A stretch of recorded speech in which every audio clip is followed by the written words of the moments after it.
Hey guys, how's it going? It's been a while since I've made a video. Just been really busy. Had family visiting for a while, and after that, we had some bad weather for a few weeks. I've been flying, but just nothing notable, not worth making a video for. But today, it's a really pretty day. I don't know if you can tell. Really pretty day. So I'm gonna try to fly over to Whittier and have some lunch. So we'll leave Anchorage and we'll fly towards Portage Lake, and we'll go over the Portage Pass, and we'll loop around the area near Whittier and we'll land. The thing about the Whittier airport is that you can really only, or from what I've read, you're only supposed to land one way and you can only take off going one way. I don't really know where I'm gonna eat yet once I get over there, so we'll see about that. Whittier is it's a pretty interesting place. There's a tunnel that goes from like the main road through a mountain, and that's how you get to Whittier. And this tunnel was built for World War II. There was a base over there in Whittier, or an outpost, something like that. In the year 2000, they opened this bridge up for vehicle traffic. You really only used to be able to get there by train or by boat. Nowadays, you can get there by car. The tunnel is actually just like one way, so everybody has to wait on one side of the tunnel while the people on the other side go through. And then once those people go through, all the other people go through. And you have to pay to go through the tunnel and everything like that. So it's kind of an ordeal. It takes a while to drive over there. So we're just gonna skip all that, fly right over, land there. And I think we have about a mile walk from the little landing strip into town where we can eat. But all right, I'm gonna start flying. Another cool thing about Whittier, well, interesting thing, not really cool. The whole town lives in one building. And yeah, the whole town of like 100, 200 something people live in this one building. They go to school in that building. I think there's a grocery in that building, the doctor's in that building. Everything that you do is pretty much in that building. So I mean, I couldn't imagine living there, but it's a sort of interesting place to visit. So let's go see it.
The wind was actually perfect.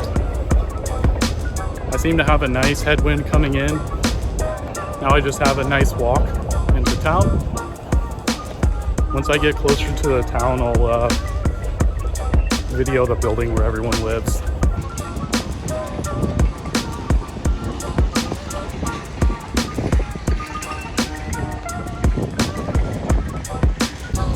There's the tunnel behind me. So if you were driving, that's what you end up going through.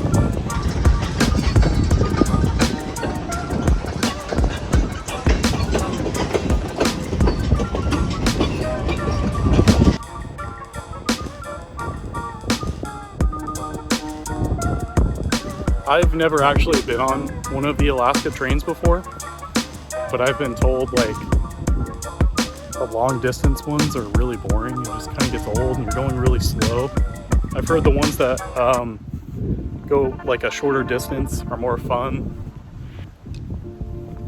You can enjoy those a bit more. I've also heard that there's like a beer train once a year. We'll have like different breweries that you can drink from on the train. I think they do like a Christmas themed party type of thing and a Halloween.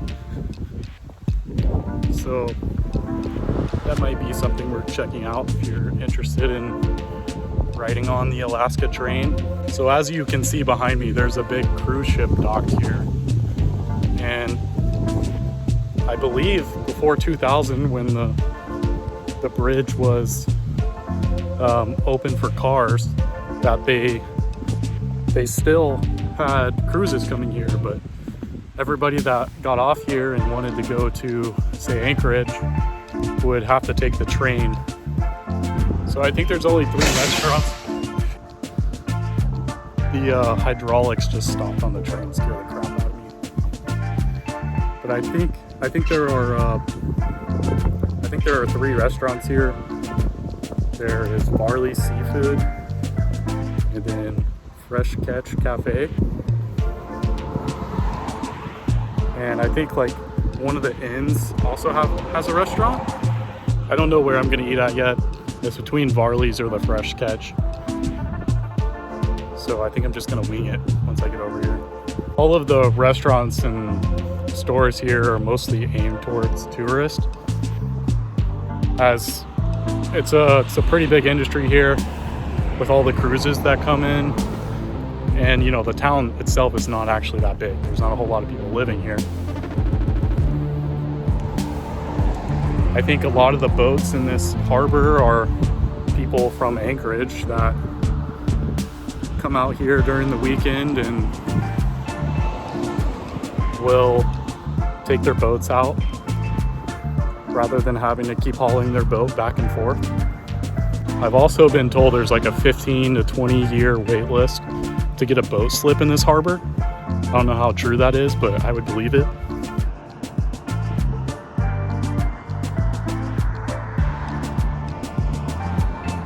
So this is the Buckner Building. This is the building that the whole town used to live in.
Well, I just finished eating.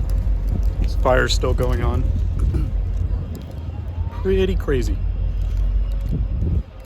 The place where I was eating was like right outside, right across from the boat. Bunch of people yelling and stuff like that. There's no one hurt. Apparently there's ammunition on board the boat. Anyways, Swiftwater Seafood Cafe, I'd recommend it. Pretty good.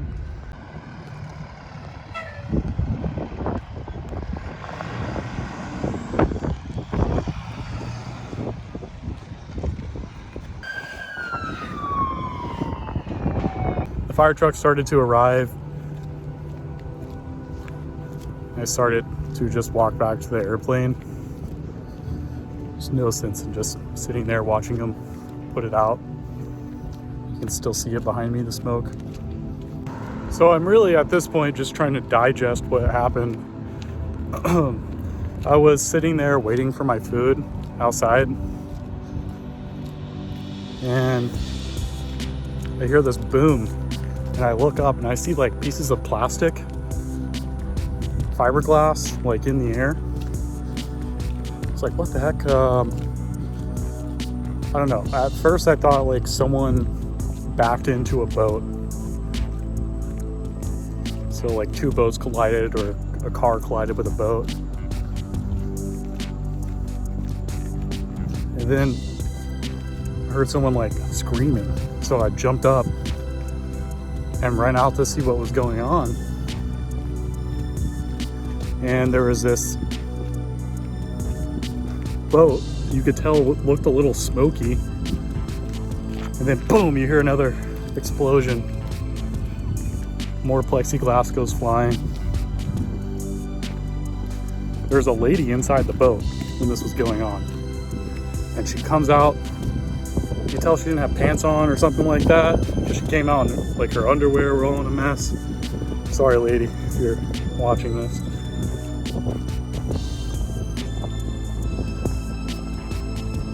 No one plans on a fire. It's not your fault. Maybe it is your fault. I don't know. The sad thing about all of this is that her cat was inside still. And she was out there by the dock yelling about her cat. She had came out before she had grabbed her cat, I guess. And so her cat was left in the boat. And there were 2 decks to the boat. Maybe 3, I don't know. And she didn't know where her cat was. And then people opened the windows, and I'm sure that just gave more air to the fire, which made it ignite even more. So if I'm not mistaken, I think that was a dumb idea.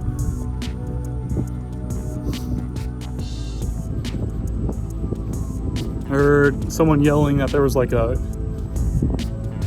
gas tank on top that was about to blow up, and then someone yelled that there was ammunition on the boat. So we didn't really know what was going on. No one was gonna run into that boat to save that lady's cat when we don't even know what's in the boat.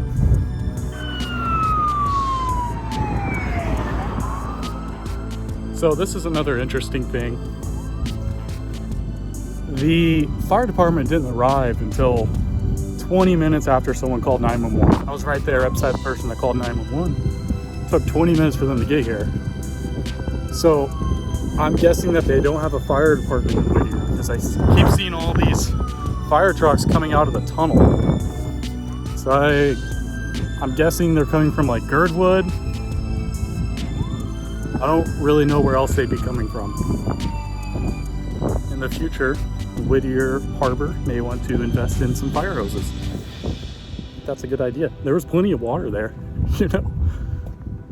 There's plenty of water, but no way to spray it at the fire. It's unfortunate for them, but it's unfortunate for the cat. It's more unfortunate for the cat. Don't see much smoke anymore. Still a little bit out there, but I'm sure the fire is pretty much dealt with now. Great. Great view though here. I was planning on eating and having a good view, but ended up eating and having a show. Lunch and a show. Anyways, in all seriousness, I'm sorry to that person's family and to the cat. I know I'd be in absolute grief if Yabo had gotten caught in something like that. But I do 100% know that I would have been in that boat if it was him. Shoulda, coulda, woulda though. It's all talk. So it's been probably 35 minutes since it started. And there are still fire trucks showing up, coming through the tunnel.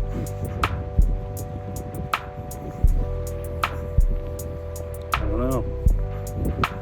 I think I've counted like 2 actual fire trucks and about 3 or 4 of those SUVs, plus some police. Seems a little unnecessary.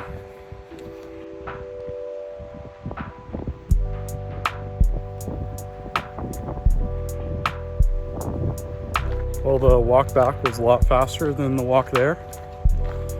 I'm almost back to the plane now. Take off, head back to Anchorage.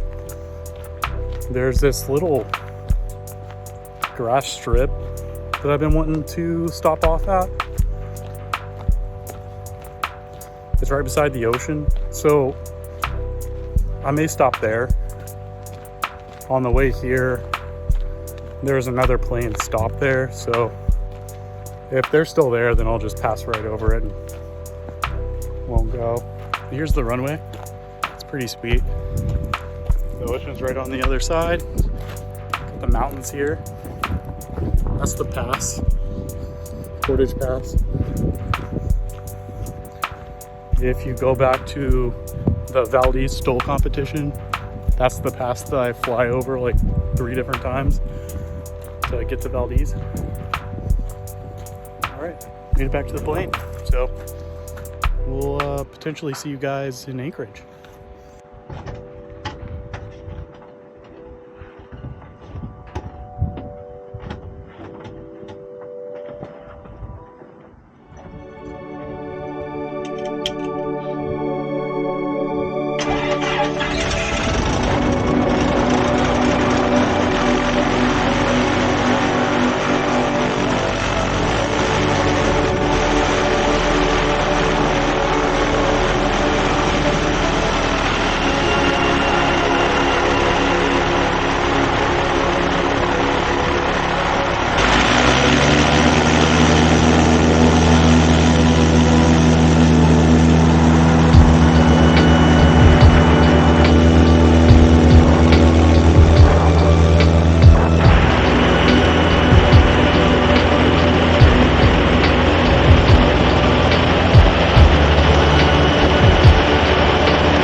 I just got back to Merrill, got back to the truck. I think what I'm gonna do is maybe debrief once I get home. And there was definitely some things that I wanted to, I guess, share about Whittier to YouTube. So once I get home, maybe I'll do that. I think that'd be good to do. And then maybe talk a little bit more about the fire. Hey, so I made it home. On the flight back from Whittier, I heard a medevac helicopter basically like making radio calls that they were headed to Whittier, and then I heard them like eventually landing in Whittier. So it got me thinking maybe the lady did get burned a bit. So yeah, I hope she's okay. You know, I got to thinking about, you know, what if my airplane had caught fire or something like that. You know, it'd just be devastating. Huge loss. You know, they were probably headed out to have like a long weekend or something in the boat, go camping or fishing, you know. They were going to have a good time. And no telling, you know, how long they've been planning it, etc. So yeah, I felt really bad for those people. I'm glad that no one died though, besides the cat. Poor cat, RIP. But yeah, it could have turned out a lot worse than what it did. Some people said that there was like ammunition on the boat that was exploding. There was like gas tanks up there that could have exploded. And there were a bunch of bystanders. So if it was, you know, a bit worse, more people could have gotten hurt. So it's fortunate that no one got seriously injured, assuming that the lady in the boat is okay and makes a recovery. So just some facts about Whittier here. The old building that everyone used to live in, that was called the Buckner Building, and it was completed in 1953, and it was called the City Under One Roof. This was abandoned. Sorry, Yavo's snoring. The building was eventually abandoned, and then there was another 14-story Hodge building named Begich Towers, and that's the building that the whole town lives in now. That was completed in 1957, has 150 2- and 3-bedroom apartments. And it looks like the Whittier School is connected by a tunnel at the base of the West Tower, so students could safely access school on days with bad weather. So the region of Whittier was once part of the portage route of the Chugach people, native to the Prince William Sound. Later, the passage was used by Russian and American explorers and by prospecting miners during Klondike Gold Rush. The nearby glacier was named for an American poet, John Greenleaf Whittier, in 1915, and the town eventually took that name as well. Anyways, thank you guys for watching. Hope you enjoyed. Hopefully we'll get another video out soon. I know it's been a few weeks since the last one, so I'd like to get one out a little bit sooner, but we'll see what happens with the weather and my schedule and everything like that. So, till next time. Peace.